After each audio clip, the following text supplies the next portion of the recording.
Assalamualaikum warahmatullahi wabarakatuh. Perkenalkan, nama saya Aldila Nur Fajar, NPM 110216108 dari Prodi Hukum Ekonomi Syariah, Fakultas Syariah Universitas Islam Bandung. Di sini saya akan memaparkan hasil penelitian skripsi saya yang berjudul Pengaruh Pengetahuan, Persepsi Kemudahan Penggunaan, Kepercayaan, dan Risiko terhadap minat bertransaksi menggunakan finansial teknologi lending syariah. Baik, selanjutnya saya akan menjelaskan latar belakang masalah pada penelitian saya, di mana pada era sekarang penggunaan teknologi dan internet itu semakin meningkat. Dan menurut data Asosiasi Penyelenggara Jasa Internet Indonesia menyatakan bahwa penggunaan internet dan teknologi di Indonesia ini mencapai 79,2%, di mana penggunanya itu pada usia produktif, dari usia 19 hingga 54 tahun. Dan mereka dengan teknologi dan internet yang semakin canggih atau semakin meningkat, penggunaannya banyak masyarakat merasa dimudahkan pada setiap kegiatan sehari-harinya. Salah satu kegiatan masyarakat yang cukup dimudahkan dengan teknologi dan internet yaitu adalah transaksi keuangan. Salah satunya yang sekarang menjadi marak saat ini adalah finansial teknologi. Nah, finansial teknologi itu sendiri pun adalah layanan transaksi keuangan di mana melakukan dengan mobile atau web. Nah, dari data OJK menyatakan bahwa finansial teknologi ini terdapat 6 sektor. Yang pertama adalah ada fintech payment, fintech lending, crowdfunding, aggregator, dan planning, dan lain-lainnya. Nah, yang menjadi sektor yang sangat digemari oleh masyarakat saat ini tuh ada 2 sektor, yaitu sektor lending sama payment. Nah, yang menduduki posisi tertinggi itu adalah sektor payment, dan disusul dengan sektor lending. Nah, pada era sekarang dan dengan keadaan yang sekarang, masyarakat itu membutuhkan pinjaman dana dengan cepat. Nah, salah satunya finansial teknologi lending. Finansial teknologi lending itu sendiri adalah layanan keuangan berbasis informasi teknologi di mana tanpa harus bertatap muka. Dari data yang didapatkan oleh OJK, terdapat sekitar 164 perusahaan finansial teknologi lending, baik yang terdaftar maupun terizin OJK. Nah, dari beberapa perusahaan ini membuat masyarakat semakin tertarik untuk melakukan transaksi menggunakan finansial teknologi lending. Nah, dengan mayoritas penduduk masyarakat Indonesia adalah Muslim, mereka tertarik untuk melakukan transaksi keuangan yang berbasis syariah. Nah, dapat dilihat pun dari aset yang dikeluarkan oleh OJK, bahwa aset yang dimiliki oleh perusahaan syariah itu masih sangat jauh di bawah yang konvensional. Yang aset yang dimiliki oleh perusahaan fintech lending syariah itu hanya 56 miliar, sedangkan yang konvensional itu mencapai 3 triliun. Nah, dari aset itu pun sangat terlihat bahwa masih kurangnya pemahaman masyarakat terhadap transaksi keuangan yang berbasis syariah.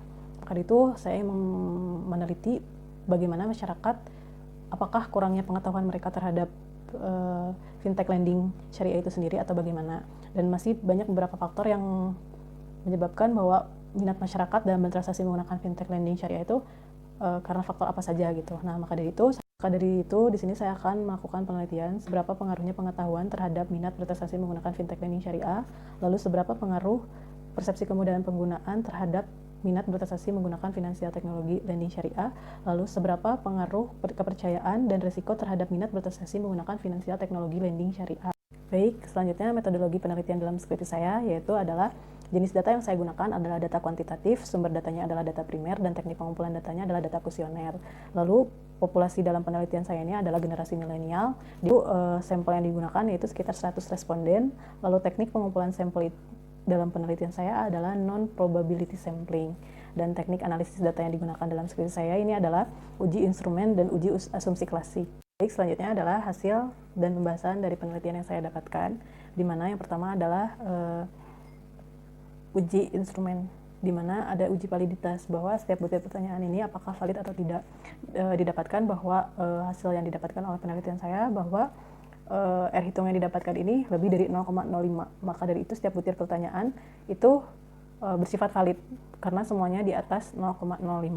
Nah, sedangkan uji reliabilitasnya dilihat dari tabel ini ada Creutzfeldt alpha yaitu sebesar 883 atau 0,883, di mana lebih besar dari 0,6. Maka setiap pertanyaan ini bersifat reliable. Baik, selanjutnya adalah kesimpulan dalam penelitian ini, di mana didapatkan berdasarkan hasil penelitian pada variabel pengetahuan bahwa nilai signifikan itu sebesar 0,527, yang menunjukkan bahwa nilai signya lebih besar daripada 0,05. Maka dengan demikian, pengetahuan tidak memiliki pengaruh positif terhadap minat bertransaksi menggunakan finansial teknologi lending syariah. Lalu yang kedua yaitu berdasarkan hasil penelitian pada variabel persepsi kemudahan penggunaan bahwa nilai SIG yang didapatkan sebesar 0,007, di mana lebih kecil dengan nilai taraf SIG yang 0,05, Maka demikian bahwa persepsi kemudahan penggunaan memiliki pengaruh positif terhadap minat bertransaksi menggunakan finansial teknologi lending syariah. Lalu yang ketiga, berdasarkan hasil penelitian pada variabel kepercayaan bahwa nilai SIC yang didapatkan adalah 0,00, yang dimana lebih kecil dari taraf signifikan yaitu 0,05. Sehingga variabel kepercayaan memiliki pengaruh positif terhadap minat bertransaksi menggunakan finansial teknologi lending syariah. Lalu yang terakhir, berdasarkan hasil penelitian pada variabel resiko bahwa nilai SIC yang didapatkan 0,491, yang dimana menunjukkan bahwa nilainya lebih besar daripada taraf signifikan yaitu 0,05, maka dengan jumlah yang lebih besar maka resiko tidak memiliki pengaruh positif terhadap minat bertransaksi menggunakan finansial teknologi lending syariah. Nah, sekian dari pemaparan penelitian skripsi saya. Mohon maaf apabila ada kesalahan. Wabillahi taufiq wal hidayah. Wassalamualaikum warahmatullahi wabarakatuh.